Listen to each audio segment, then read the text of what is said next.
नमस्ते फ्रेंड्स, मैं संजीव सारथी। मैं आप लोगों को 10th क्लास का मैथ अध्याय 1 वास्तविक संख्या, ठीक, पहला चैप्टर का नाम है वास्तविक संख्या, रियल नंबर बताने वाला हूँ।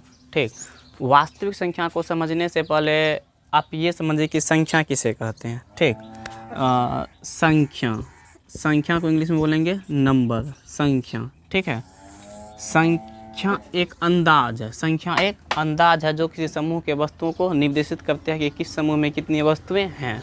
ठीक, जैसे हम बताते थे इस बेंच में कितने विद्यार्थी बैठे हुए हैं, तो हम जैसे कि गिनेंगे 1 2 3 4 5 6, तो ये जो 6 बोले हम, यही क्या कहलाएगा? संख्या। ठीक, संख्या किसी समूह के वस्तुओं को निर्देशित करती है या बताती है। ठीक है, संख्या दो प्रकार का होता है। पहला होता है वास्तविक संख्या, दूसरा होता है अवास्तविक संख्या। ठीक है, अवास्तविक संख्या।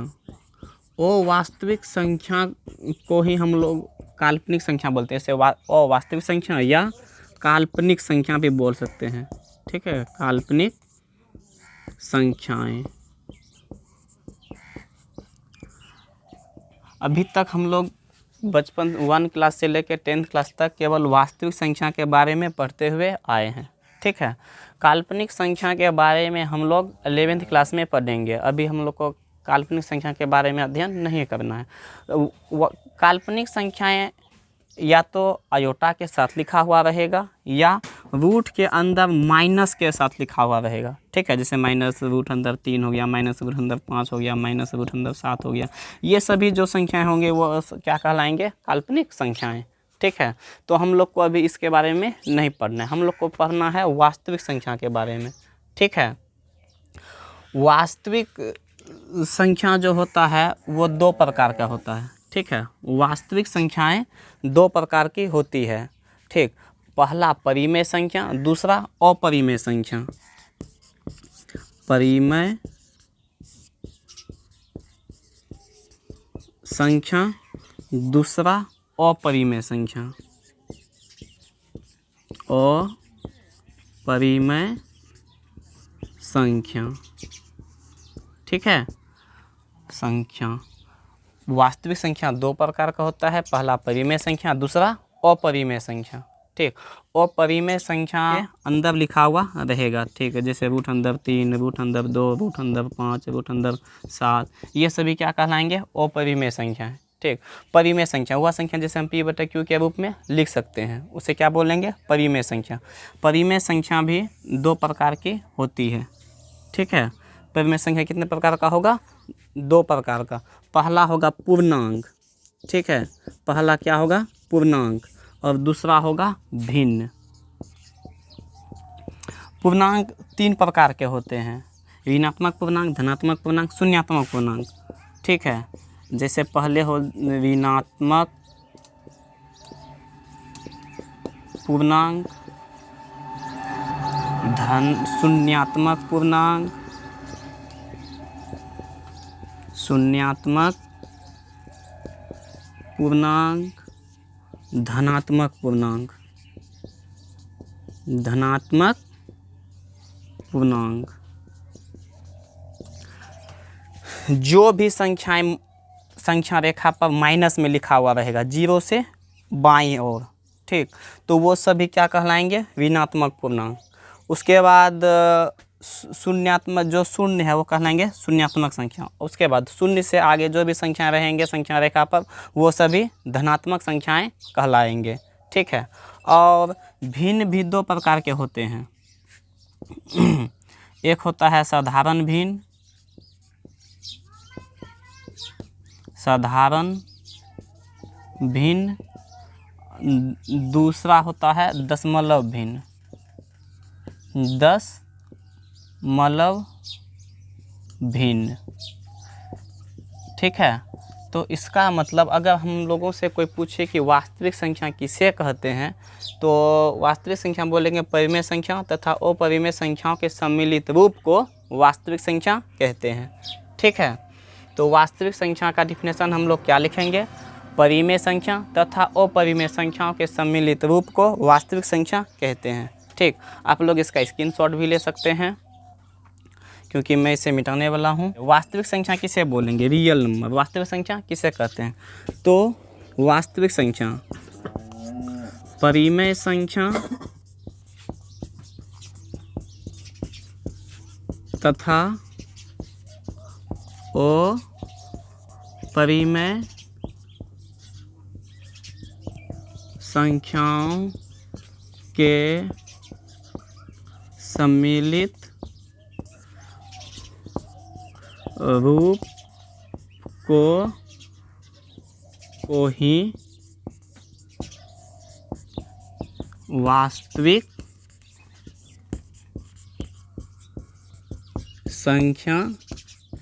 रूप को ही वास्तविक संख्या कहते हैं। ठीक है, तो वास्तविक संख्या किसे बोलेंगे? परिमेय संख्या तथा अपरिमेय संख्याओं के सम्मिलित रूप को ही वास्तविक संख्या कहते हैं। इसका मतलब एग्जाम्पल के तौर पे, ठीक, परिमेय संख्या जो भी है जैसे 5/6, 2/3, जो भी बटा वाली संख्या है, ठीक, या रूट के अंदर अपरिमेय संख्याएं, पूर्ण संख्याएं वो आ जाएंगे। ठीक, पूर्णांक में जैसे कोई ऋणात्मक पूर्णांक है या शून्यात्मक पूर्णांक है या धनात्मक पूर्णांक है, वो सभी आ जाएंगे। ठीक, या दशमलव वाली संख्याएं हो आ जाएंगे। ये सभी क्या कहलाएंगे? वास्तविक संख्याएं। इसका मतलब वास्तविक संख्या के अंदर में परिमेय संख्या, अपरिमेय संख्या, ऋणात्मक संख्याएं, धनात्मक संख्याएं, दशमलव भिन्न सब भी आ जाएंगे। ठीक है, तो सभी का संगठन ही क्या कहलाएंगे? वास्तविक संख्या। ठीक है, चैप्टर का नाम भी हम लोग का क्या दिया गया है? वास्तविक संख्याएं। तो वास्तविक संख्या आप लोग समझ गए होंगे। अब आगे बढ़ते हैं। हम लोग को इस अध्याय में प्रश्नावली 1 में हम लोग को यूक्लिड विभाजन का एल्गोरिदम के मदद से हम लोग को HCF सीखना, निकालने के लिए सीखना है HCF। ठीक है, तो हम लोग 1.1 में क्या पढ़ने वाले हैं? ठीक है, यूक्लिड विभाजन एल्गोरिथम या यूक्लिड का भागलेमा में हम लोग 2 संख्याओं का HCF निकालने के लिए सीखेंगे। ठीक है, 2 संख्याओं का महत्तम समावर्तक। ठीक, तो यूक्लिड विभाजन एल्गोरिथम में हम लोग क्या करेंगे? इसमें 2 संख्याओं का HCF निकालेंगे। ठीक है, 2 संख्याओं का HCF निकालने के लिए उन्होंने एक फार्मूला बताया जिसको हम लोग बोलते हैं A बराबर BQ प्लस में R। ठीक है, जहाँ 0 से बड़ा R, R से बड़ा B होगा। ठीक है, तो हम लोग ये जो फार्मूला है ये कोई नया फार्मूला नहीं है, ये हम लोग पहले से पढ़ते आए हैं 3 क्लास, 4 क्लास, 5 क्लास से। हम लोग पहले ऐसे पढ़ते थे, भाज्य बराबर भाजक गुना भागफल प्लस में शेषफल। ठीक है, यहाँ पर क्या किया है? भाज्य को ही A बोल दिया है, भाजक को B बोल दिया है और भागफल को Q बोल दिया है और शेषफल को R बोल दिया है। ठीक, तो इस तरीके से ये फार्मूला क्या हो गया? A बराबर BQ प्लस R। इसकी मदद से हम लोग क्या करेंगे? HCF निकालेंगे। HCF का फुल फॉर्म होता है हाईएस्ट कॉमन फैक्टर। ठीक है, तो इसमें जो होता है अंतिम, इसमें जो HCF होता है अंतिम चरण का भाजक। ठीक है, तो इसमें क्या होगा? अंतिम चरण में जब शेषफल 0 हो जाए। ठीक, और इसमें महत्तम में क्या करते हैं हम लोग? भाग तब तक देंगे जब तक शेषफल 0 नहीं आ जाए। ठीक, तो अंतिम चरण में, ठीक, अंतिम चरण में जब शेषफल 0 हो जाए तो उस चरण का भाजक ही मोसो कहलाता है। अंतिम चरण का भाजक ही मोसो कहलाएगा। ठीक है, तो आइए हम लोग प्रश्न को देखते हैं। हम लोग को एग्जाम में क्वेश्चन इस तरीके से पूछेगा कि उदाहरण नंबर हम 1 उठाएं एनसीईआरटी का, 4052 और 12576 का HCF यूक्लिड विभाजन एल्गोरिथम का प्रयोग करके ज्ञात कीजिए। ठीक है, 2 संख्याएं देखिए, एक संख्या दिया है 4052, दूसरी संख्या दिया है 12576। इसका HCF ज्ञात करना है और कौन विधि से? यूक्लिड विभाजन एल्गोरिथम का प्रयोग करके। ठीक है, तो हम लोग क्या करेंगे? इनमें इस टाइप का क्वेश्चन में जो बड़ा संख्या रहेगा, ठीक है, हम बड़ी संख्या को A मान लेंगे। ठीक है, तो हम लिखते हैं यहाँ पे हल को क्या मान लेंगे ए, कितना है 12,576। और जो छोटा संख्या होगा उसको क्या मान लेंगे बी, तो बी क्या दिया है 4052। सबसे पहले हम लोग क्या कर लेंगे, महत्तम समवर्तक ज्ञात कर लेंगे वही भाग विधि से, ठीक है। तो हम लोग भाग विधि से पहले 4052 का 52 और 12,576 का क्या करने वाले हैं, HCF निकालने वाले हैं, महत्तम हाईएस्ट कॉमन फैक्टर। तो क्या 3 बार में खाएगा, 4 या 12, 3 दूना 6, 3 5 15 का 5 हासिल 1, 3 चौका 12, ठीक है। यहाँ से लिख दिए 6 गया 0, 7 में 5 गया 2, 5 में 1 गया 4, कैंसिल कैंसिल। अब क्या होगा 420 से हम लोग भाग देंगे 4052 में, कितना बार में खाएगा 9 बार में।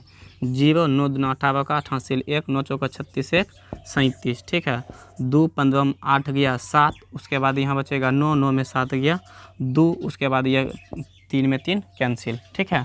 उसके बाद 2 से 72 उसे भाग देंगे 420 में, एक बार में खा जाएगा 272, ठीक है। आप लोग बोर्ड पे ध्यान रखिएगा।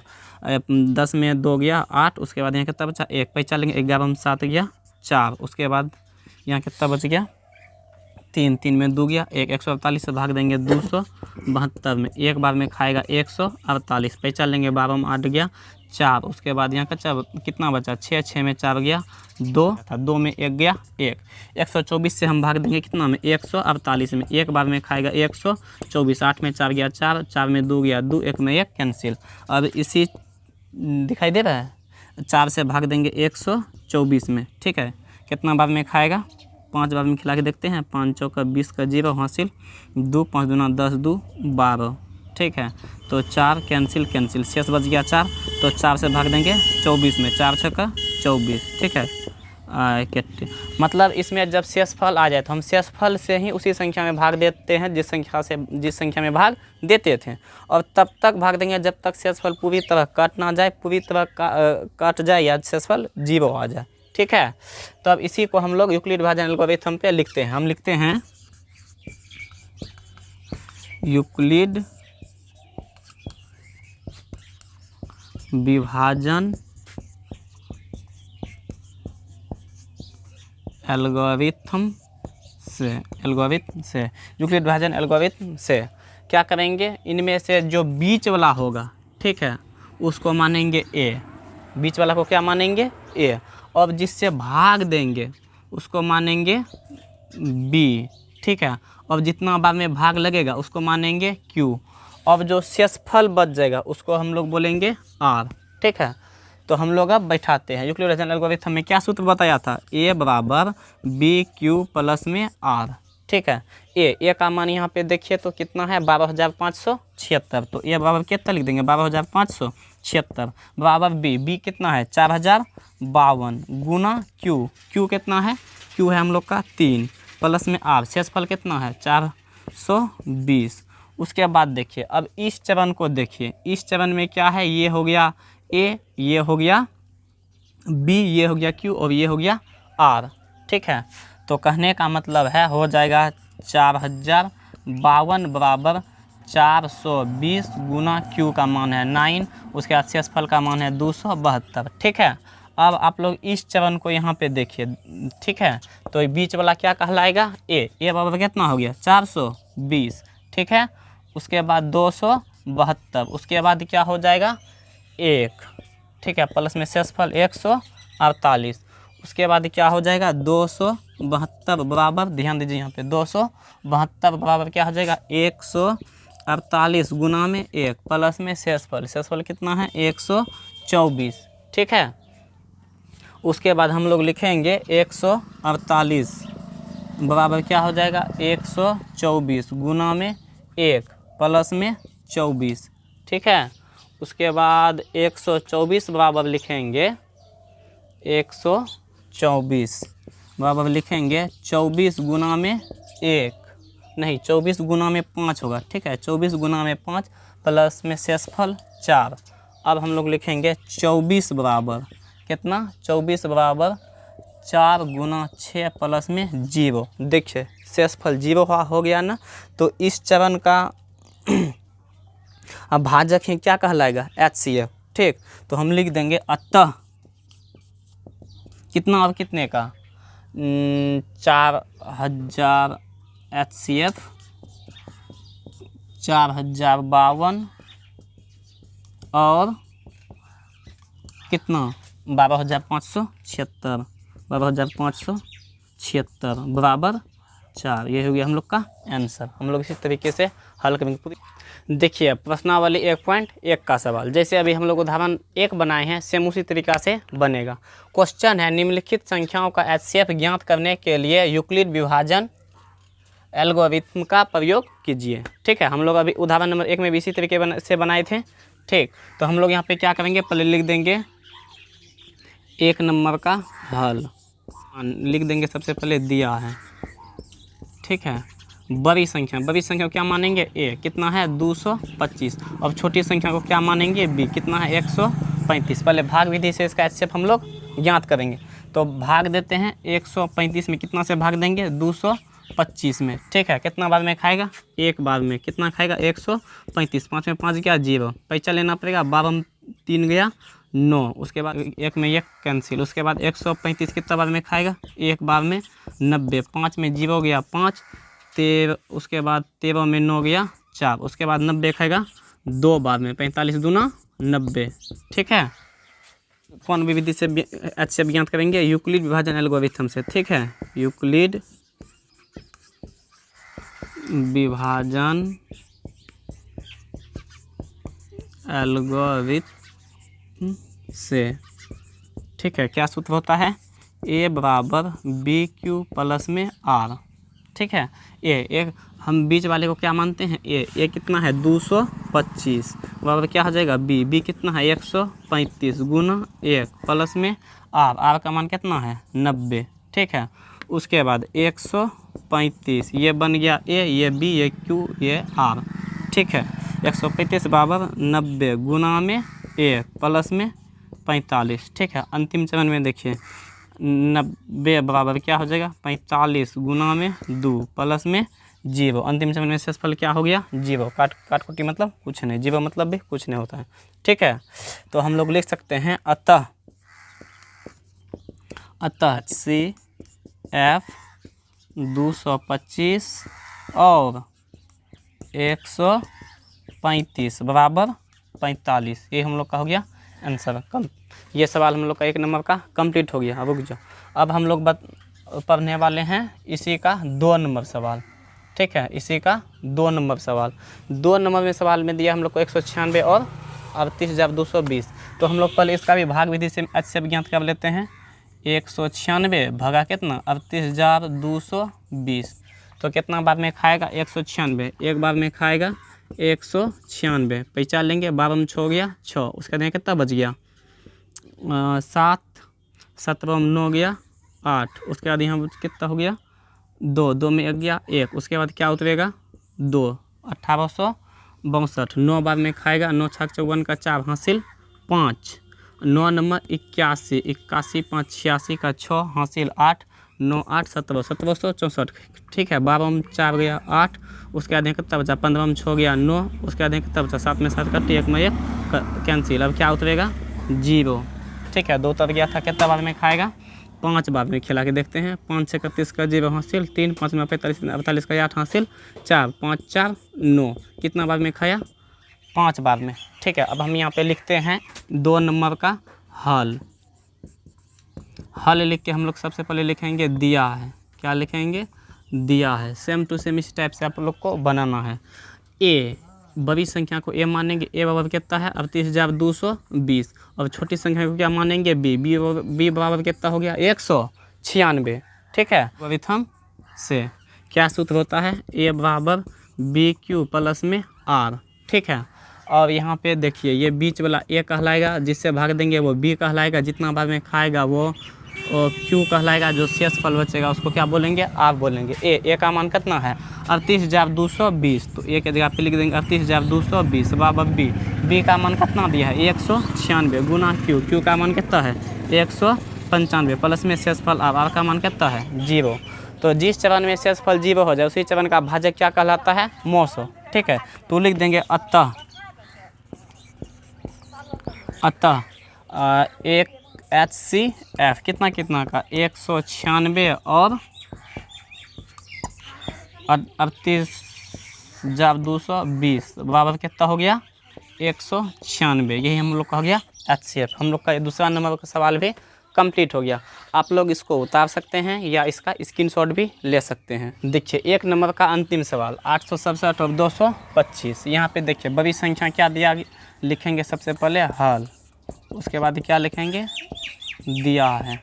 बड़ी संख्या को क्या मानेंगे ए कितना दिया है 867। उसके बाद बी बराबर कितना दिया है 255। छोटी संख्या क्या मानेंगे बी। ठीक है, भाग विधि से सबसे पहले हम लोग क्या ज्ञात कर लेंगे HCF। तो भाग विधि से ज्ञात करते हैं 255 से भाग देंगे कितना में 867 में न कितना बार में खाएगा 3 बार में 3 5 15 5 8 3 5 15 16 3 2 6 1 7 7 में 5 गया 2 6 में 6 गया 0 8 में 7 गया 1। उसके बाद 255 कितना बार में खा जाएगा 2 बार में। ठीक 2 2 4 0 2 1 2 5 में 4 गया 1 5 में 0 गया 5 4 में 4 कट्टी। फिर 51 से खाएगा 102 कितना बार में 2 बार में खा लेगा 102। तो शेषफल कितना हो गया 0। ठीक है, तो हम लिखेंगे कौन विधि से यूक्लिड विभाजन यूक्लिड विभाजन एल्गोरिथम से क्या सूत्र होता है ए बराबर बी क्यू प्लस में आर। ठीक है, ए का मान कितना है 867। तो लिख देंगे 867 बराबर 255 गुना 3 क्यू कितना है 3 प्लस में शेषफल कितना है 102। दूसरा चरण में देखिए 255 बराबर कितना हो गया 102 गुना में 2 प्लस में 51। 102 बराबर क्या हो जाएगा 51 गुना में 2 प्लस में 0। अंतिम चरण का भाजक ही क्या कहलाता है HCF। तो लिख देंगे अतः HCF कितना का 867 और 255 बराबर 51। ये होगी हम लोग का आंसर। तो इस तरीके से हम लोग HCF ज्ञात करते हैं। ठीक, हम लोग का 1 नंबर का तीनों सवाल कंप्लीट हो गया। देखिए 2 नंबर का सवाल है दर्शाइए कि कोई भी धनात्मक विषम पूर्णांक 6q + 1 या 6q + 3 या 6q + 5 के रूप का होता है जहाँ q कोई पूर्णांक है। इस टाइप का जब भी क्वेश्चन दे तो देखिए हल हम लोग किस तरीके से करेंगे। सबसे पहले लिख देंगे हल, उसके बाद क्या बोला है विषम धनात्मक विषम पूर्णांक 6q + 1 या 6q + 3 या 6q + 5 के रूप का होता है। हम मान लेंगे, क्या करेंगे मान लेंगे, माना कि विषम धनात्मक पूर्णांक, माना कि विषम धनात्मक पूर्णांक a तथा b के लिए। ठीक है, मैंने क्या किया विषम धनात्मक पूर्णांक को a तथा b मान लिया। ठीक है, तो लिख देंगे माना कि विषम धनात्मक पूर्णांक a तथा b के लिए विधि से हल करेंगे यूक्लिड एल्गोरिथम से। ठीक है, यूक्लिड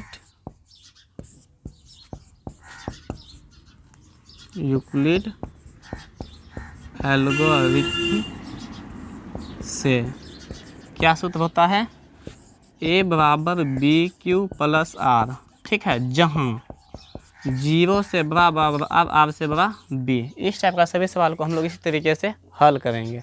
ठीक, एक सवाल को आप लोग अच्छे से देखें और उसको समझें और इसी तरीके से बाकी सवाल को भी हम लोग बनाएंगे।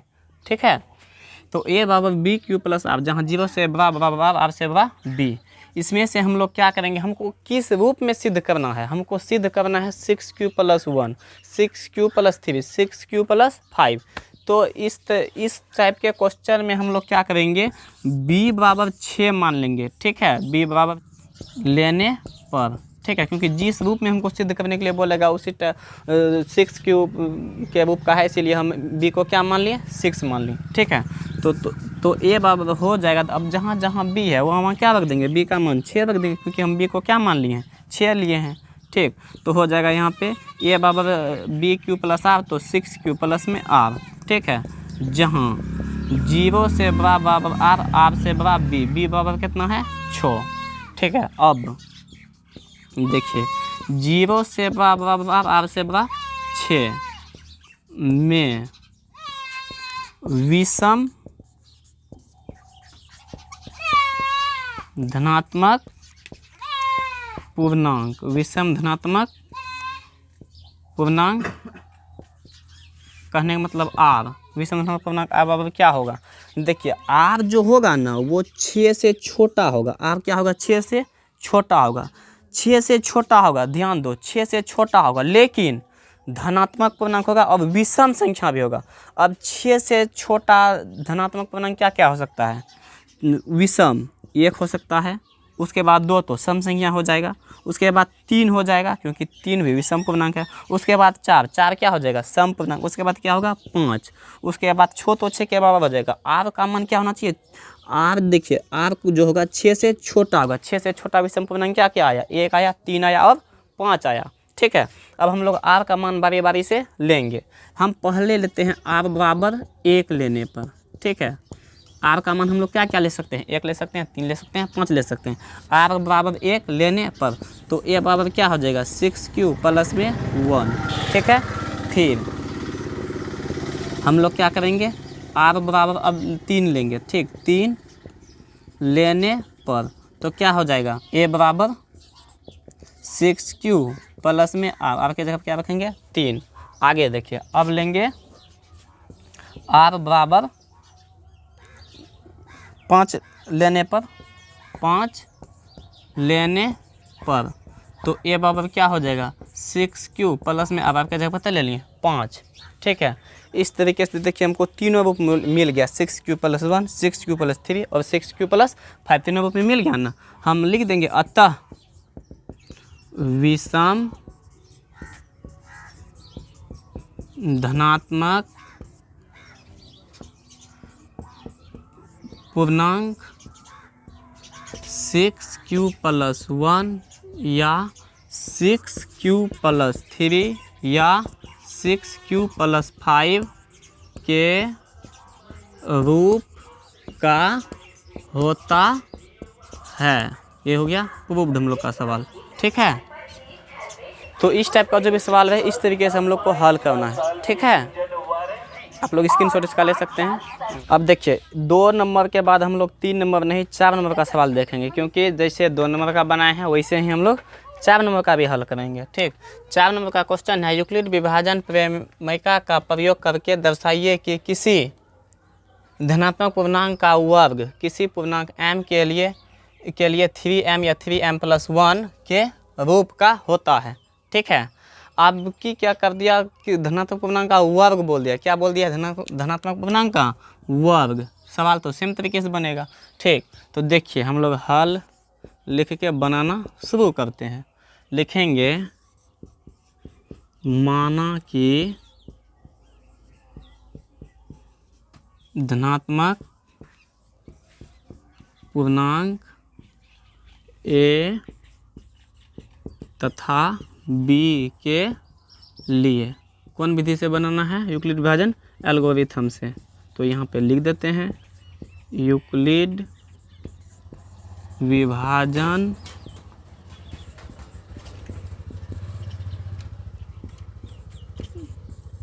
एल्गोरिथम से क्या सूत्र होता है? a बराबर BQ प्लस R, जहाँ क्या होगा? 0 से बड़ा बराबर R, R से बड़ा B।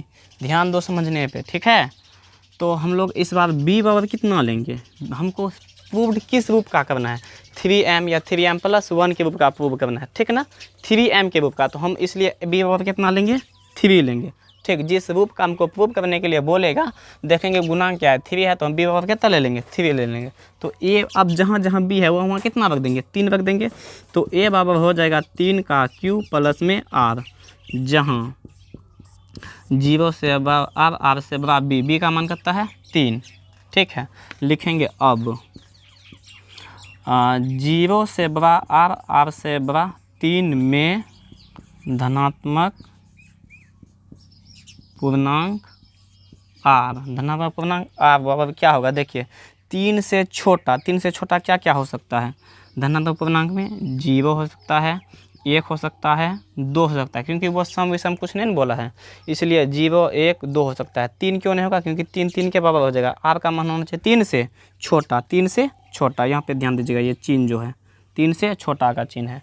ठीक है, तो हम r बराबर अब लेते हैं। इधर देखिए, हम क्या करेंगे अब, r बराबर लेंगे 0 पर ले लेते हैं, यहीं पे लेते हैं r बराबर 0 लेने पर r बराबर जब हम 0 लेंगे तो क्या हो जाएगा, a बराबर 3q प्लस में r के जगह पे रखेंगे 0, तो a बराबर कितना हो गया 3q। हमको a का मान नहीं चाहिए, a का वर्ग का मान चाहिए। ठीक, अब हम करेंगे दोनों पक्षों का वर्ग, दोनों पक्षों का वर्ग। तो क्या करेंगे, देखिए ये बायां पक्ष में a, तो इसका भी वर्ग करेंगे स्क्वायर। दायां पक्ष में है 3q, तो इसका भी वर्ग करेंगे। ठीक, तो a का स्क्वायर करेंगे तो a स्क्वायर, 3q का स्क्वायर करेंगे तो 9q स्क्वायर।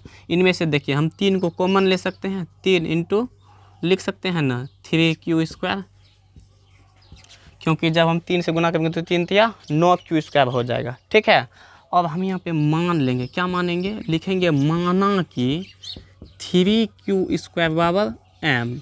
ठीक है, तो क्या हो जाएगा 3, और ये 3q स्क्वायर को क्या मान लिए m, 3q स्क्वायर को क्या मान लिए m, तो 3 ये पूरे को क्या माने हैं m, तो क्या हो गया a स्क्वायर बराबर 3m। a स्क्वायर बराबर कितना हो गया 3m। यहाँ तक समझें। अब देखिए आगे, अब हम लोग r बराबर लेने वाले हैं कितना 1, r बराबर कितना लेने वाले हैं 1, तो a बराबर क्या हो जाएगा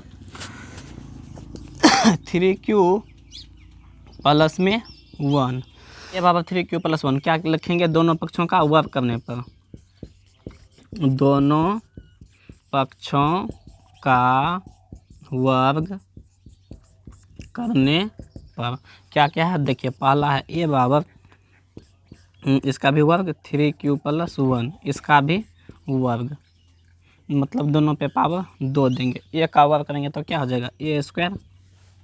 यहाँ देखिए a प्लस बी का whole square, a plus b का होल स्क्वायर बराबर क्या सूत्र बता है, a square plus 2ab plus b square. a कितना है 3q, तो 3q का स्क्वायर प्लस में a स्क्वायर प्लस में 2a का मान कितना है 3q, b प्लस में b स्क्वायर, तो 1 का स्क्वायर। ठीक है, तो 3q का स्क्वायर करेंगे तो कितना हो जाएगा 9q स्क्वायर प्लस में 3 दूना 6 गुना करेंगे तो 6q प्लस में 1 का। हम यहाँ पे क्या करेंगे, देखिए 3 ले लेंगे कॉमन। ठीक है, 3 अगर कॉमन ले लेंगे तो यहाँ क्या हो जाएगा 3q स्क्वायर प्लस में 2q। ठीक है, यहाँ पे कॉमन नहीं मिलेगा तो 1 को हम लोग बाहर लिख देंगे। और यहाँ पे क्या करेंगे, हम लिख लेंगे माना कि 3q स्क्वायर प्लस में 2q बराबर m। ठीक है, 3q स्क्वायर प्लस 2q को हम क्या मान लिए हैं m, तो a स्क्वायर बराबर क्या हो जाएगा 3m, ई पूरे को क्या मान लिए हैं m, तो 3m प्लस में कितना हो गया 1। ठीक है, तो हम लोग का देखिए, तो ये a स्क्वायर बराबर क्या आ गया 3m प्लस 1, तो a स्क्वायर बराबर एक बार या 3m, यहाँ पे देखिए, हाँ यहाँ पे उसका एक बार या 3m प्लस 1, हमको यही सिद्ध करने बोला था 3m या 3m प्लस 1 का रूप का होता है कि नहीं, तो हम लिख देंगे अतः धनात्मक पूर्णांक का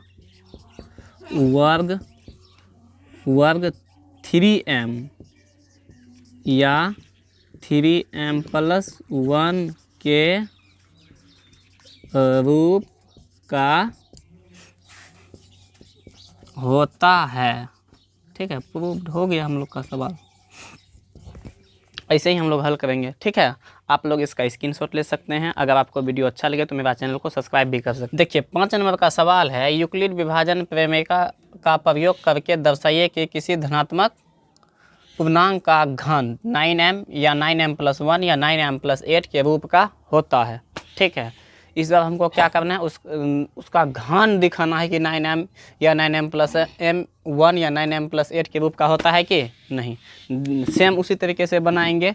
ठीक, तो लिखते हैं हल, लिखेंगे माना कि धनात्मक पूर्णांक ए तथा बी के लिए, ठीक है। यूक्लिड रिथम से क्या सूत्र होता है, ए बराबर बी क्यू प्लस आर, जहाँ 0 से बड़ा आर, आर से बड़ा बी, 0 के बड़ा या बराबर आर, आर से बड़ा बी। यहाँ पे हम बी बराबर क्या लेंगे, बी बराबर देखिए हमको किस रूप का सिद्ध करना है, 9m या 9m+1 या 9m+8 का रूप का सिद्ध करना है। तो m हम बी बराबर क्या ले लेंगे इसीलिए 9, ठीक है। तो लिखेंगे बी बराबर 9 लेने पर, ठीक। तो ए बराबर क्या हो जाएगा 9 क्यू प्लस में आर जहाँ 0 से बड़ा आर, आर से बड़ा 9, मतलब जहाँ जहाँ बी था वहाँ हम लोग क्या रख दिए 9 रख दिए, ठीक है। अब लिखेंगे हम लोग, अब 0 से आर बड़ा या बराबर आर, आर से बड़ा 9 में धनात्मक पूर्णांक के लिए आर, धनात्मक पूर्णांक के लिए आर क्या क्या हो सकता है, देखिए 9 से छोटा धनात्मक पूर्णांक क्या क्या हो सकता है, 0 हो सकता है, 1 हो सकता है, 2 हो सकता है, 3 हो सकता है, ठीक है। इसका वर्ग 9 से क्या होगा छोटा, 0 का वर्ग 1 का वर्ग 1 क्या होगा, 2 का वर्ग 4 होगा, 3 का वर्ग 9 होगा, ठीक है। तो हम लोग 2 तक लेंगे, ठीक है। तो हम लेते हैं आर बराबर पहले शुरू में कितना लेने पर 0 लेने पर, ठीक है। तो ए बराबर क्या हो जाएगा 9 का क्यू प्लस में आर, आर का मान कितना है 0, तो ए बराबर कितना हो गया 9Q। अब क्या करेंगे दोनों पक्षों का घन करेंगे, ठीक है। तो लिखेंगे दोनों पक्षों का घन करने पर, तो दोनों बगल में पावर्ती दे देंगे, इधर भी 1 का क्यू, इधर भी 9Q का होल क्यू। तो ये हो जाएगा कितना AQ, इधर 9Q करेंगे तो 9 नंबर 81, 81 गुना 7 करेंगे तो हो 81 गुना 9 करेंगे तो हो जाएगा 729 Q का Q, ठीक है। हम लोग क्या करेंगे A का Q बराबर 9 कॉमन ले लेते हैं, कितना हो जाएगा 81 Q का Q, ठीक है। हम यहाँ पे क्या करेंगे दिखाई दे रहा है कि, तो 81 Q का Q को मान लेंगे, लिखेंगे माना कि 81 Q का Q बराबर M, ठीक है। इसलिए AQ बराबर कितना हो गया, AQ बराबर 9, उसके बाद इधर 81 Q को क्या मान लिए हैं M, तो 9M हो गया, ठीक है। अब आगे आर बराबर हम लोग लेने वाले हैं 0 ले लिए, अगला लेंगे 1 लेने पर, ठीक। तो क्या हो जाएगा A बराबर 9Q प्लस में 1। अब क्या लिखेंगे दोनों पक्षों का वर्ग करने पर, ठीक है। दोनों पक्षों का वर्ग करने पर क्या है, देखिए इधर हो जाएगा A का Q, इधर हो जाएगा 9Q प्लस 1 का होल Q, तो हो जाएगा AQ प्लस में A प्लस B का होल Q, क्या हो जाएगा AQ, A क्या है 9, तो 9Q का होल Q प्लस में 3A स्क्वायर, कितना 3A 9Q का स्क्वायर इंटू B प्लस में 3A into B square plus में BQ, तो 1 का Q है, 9Q को A माने हैं और 1 को B मानेंगे, ठीक है। तो AQ बराबर हो जाएगा, देखिए यहाँ फिर 9 का Q करेंगे तो हो जाएगा कितना 729 का Q प्लस में 3, उसके बाद 9 का स्क्वायर करेंगे तो 9 नंबर 81 Q स्क्वायर प्लस में 1 का स्क्वायर तो 1 के हो गया, 1 गुना 3 था 3 है, 3 गुना 9 करेंगे तो 27 Q बराबर 1 का Q करेंगे तो कितना हो जाएगा 1। देखिए यहाँ AQ बराबर 729 Q का Q प्लस में 3 1 का 3, 3 8 24 Q का स्क्वायर प्लस में 27 Q प्लस में 1, ठीक है। तो AQ बराबर कितना हो जाएगा, यहाँ पे 9 कॉमन मिल रहा है तो 9 हम लोग क्या करेंगे कॉमन ले लेंगे, ठीक है। तो यहाँ पे हो जाएगा कॉमन ले लेंगे तो 81 Q का Q प्लस 243 से कॉमन लेंगे तो कितना में भाग लगेगा, भाग देके हम लोग देखते हैं साइड में 27 बार में भाग लगेगा, ठीक है। तो हो जाएगा कितना 27 Q स्क्वायर प्लस में 3Q, इसमें कॉमन नहीं मिलेगा तो इसको रख देंगे कोष्ठ के बाहर। ठीक है, यहाँ पे हम लोग क्या करेंगे, लिखेंगे माना कि इस पूरे को m मानेंगे। ठीक है, तो 81Q क्या Q प्लस में 27Q स्क्वायर प्लस में 3Q बराबर m। ठीक, तो ए क्यू बराबर क्या हो गया, देखिए 9, ये पूरे को क्या माने हैं m, प्लस में कितना हो गया 1। ठीक, तो 9Q ए क्यू बराबर 9m प्लस 1, इस रूप का भी हम लोग को मिल गया। अब आगे देखते हैं, r बराबर अब कितना लेंगे, एक बार 0 लिए, एक बार 1 लिए, अब कितना लिखे चेक करेंगे, 2 लेंगे। 2 लेने पर तो ए बराबर क्या हो जाएगा 6 है 9Q प्लस में आर का मान कितना ले रहे हैं 2 ले रहे हैं तो 2 हो जाएगा। ठीक, तो यहाँ पे ए का Q प्लस में क्या हो जाएगा 9Q प्लस 2 का होल Q। ठीक है, तो ए प्लस बी का होल Q बराबर क्या सूत्र होता है, ए क्यू प्लस में 3a स्क्वायर बी प्लस में 3ab स्क्वायर प्लस में BQ। तो यहाँ वही हो जाएगा ए क्यू, तो ए कुंची है 9Q, तो 9 का होल Q प्लस में 3a स्क्वायर, तो 9Q का स्क्वायर इंटू बी पे जगह पे कितना है, बी के जगह पे 2 है। ठीक है, प्लस 3a कितना है 9Q into B square, B कितना है 2 का स्क्वायर प्लस में BQ, बी कितना है 2, 2 का Q कर देंगे। ठीक है, अब इसको हम करते हैं हल, जब 9 का Q करेंगे तो हो जाएगा कितना 729 Q का Q प्लस में देखिए 3 गुना 2 करेंगे तो 6, उसके बाद 9 का स्क्वायर करेंगे तो कितना हो जाएगा 81Q स्क्वायर प्लस यहाँ पे देखिए 3 2 का स्क्वायर करेंगे तो 4, 3 चौका 12 गुना 9Q प्लस में 2 दूना 4 दूना 8, 2 का Q कितना हो जाएगा 8 हो जाएगा। ठीक है, अब हम इस साइड में हल करते हैं।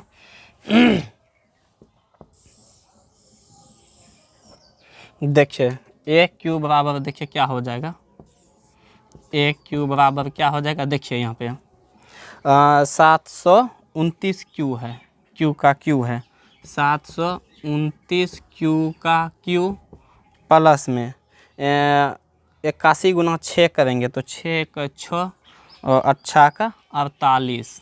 ठीक है, 886 Q स्क्वायर प्लस में यहाँ पे कितना हो गया बरनमा 78 से 108 Q प्लस में 8।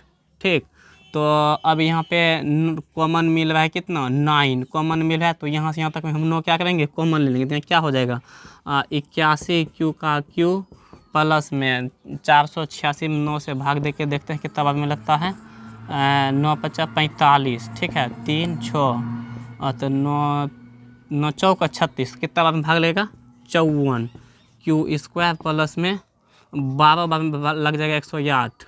ठीक, Q प्लस में यहाँ पे 9 से भाग नहीं लग रहा है तो 8 चल जाएगा कोष्ठ के बाहर। ठीक है, ध्यान दें क्वेश्चन पे, तो हम क्या करेंगे Q 81 Q लिखेंगे, माना कि क्या लिखेंगे, माना कि 81 Q का Q प्लस में 54 Q का स्क्वायर प्लस में 12 Q बराबर M। ठीक है, इसलिए ए क्यू बराबर हो गया 9, इस पूरे को क्या माने हैं M, तो M प्लस में 8। ठीक है, लिख देंगे अतः, ये हम लोग का सवाल कंप्लीट हो गया। अतः धनात्मक पूर्णांक का घन 9m या 9m प्लस 1 या 9m प्लस 8 के रूप का होता है। प्रूव्ड, ये सवाल पूरी तरीके से बन गया।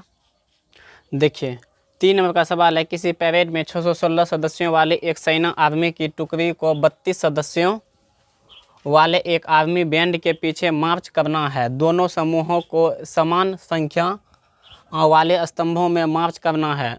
उन स्तंभों की अधिकतम संख्या क्या है जिसमें वे मार्च कर सकते हैं।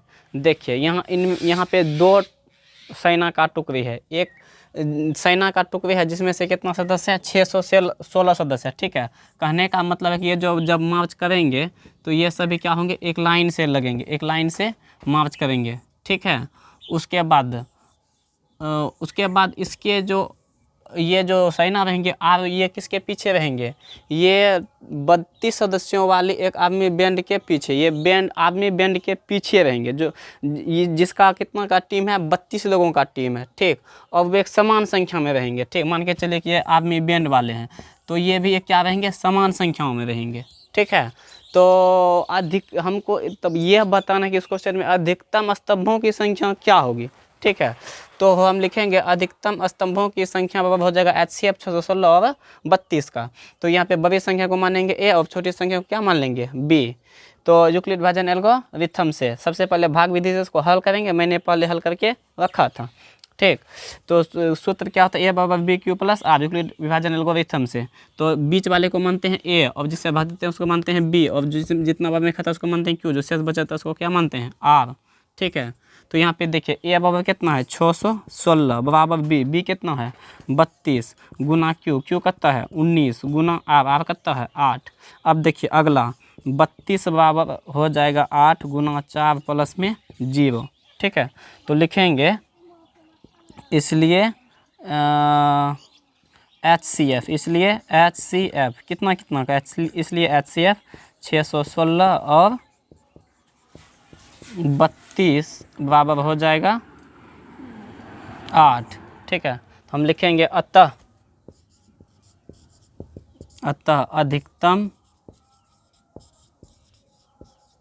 अधिकतम स्तंभों की